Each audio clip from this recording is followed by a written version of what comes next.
യേശു കർത്താവ് പറഞ്ഞു, നിങ്ങൾക്ക് ഈ ലോകത്തിൽ എന്തുണ്ട്? കഷ്ടമുണ്ട്. ഞാൻ അതിനെന്തു ചെയ്തിരിക്കുന്നു?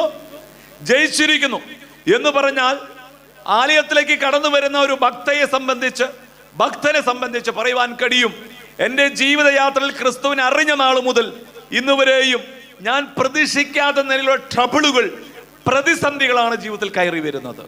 അതിൻ്റെ മധ്യ ഞാൻ എന്തു ചെയ്യുകയില്ല? തകർന്നു പോകുകയില്ല. കാരണം എന്താണ്?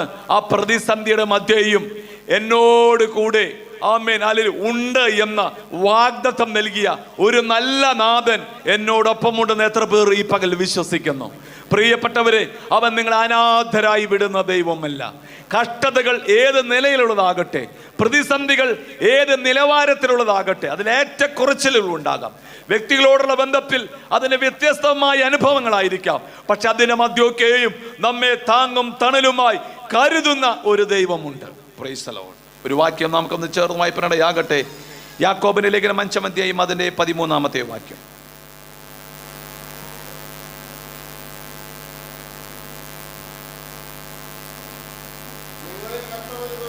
പ്രാർത്ഥിക്കട്ടെ, സുഖം അനുഭവിക്കുന്നവൻ പാട്ട് പാടട്ടെ. നിങ്ങളിൽ കഷ്ടം അനുഭവിക്കുന്നവൻ എന്ത് ചെയ്യണം?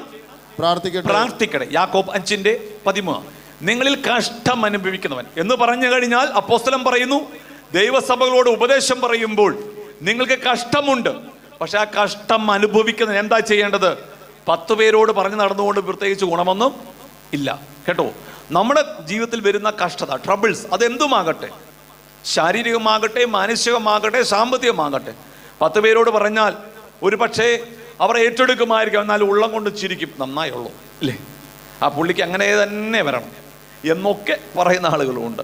അല്ലെങ്കിൽ അവർക്കത് പോരാ, കുറച്ചും കൂടിയൊക്കെ ആവാമായിരുന്നു കഷ്ടം എന്നൊക്കെ ചിന്തിക്കുന്നത്. അതുകൊണ്ടാണ് പറയുന്നത്, നിങ്ങൾ കഷ്ടം അനുഭവിക്കുന്നതിന് എന്ത് ചെയ്യണം? പ്രാർത്ഥിക്കട്ടെ എന്ന് പറഞ്ഞു കഴിഞ്ഞാൽ, നിങ്ങൾ ദൈവസ്ഥയിൽ പറഞ്ഞാൽ അത് 10 പേരെ അറിയിക്കാതെ, നിങ്ങൾ നനയ്ക്കുന്നതിലും ചിന്തിക്കുന്നതിലും വ്യത്യസ്തമായ നിലയിൽ നിങ്ങളുടെ കഷ്ടതയുടെ മധ്യേ പ്രവർത്തിക്കുവാൻ കഴിയുന്നവനാണ് നാം വിളിച്ചപേക്ഷിക്കുന്ന നമ്മുടെ ദൈവം.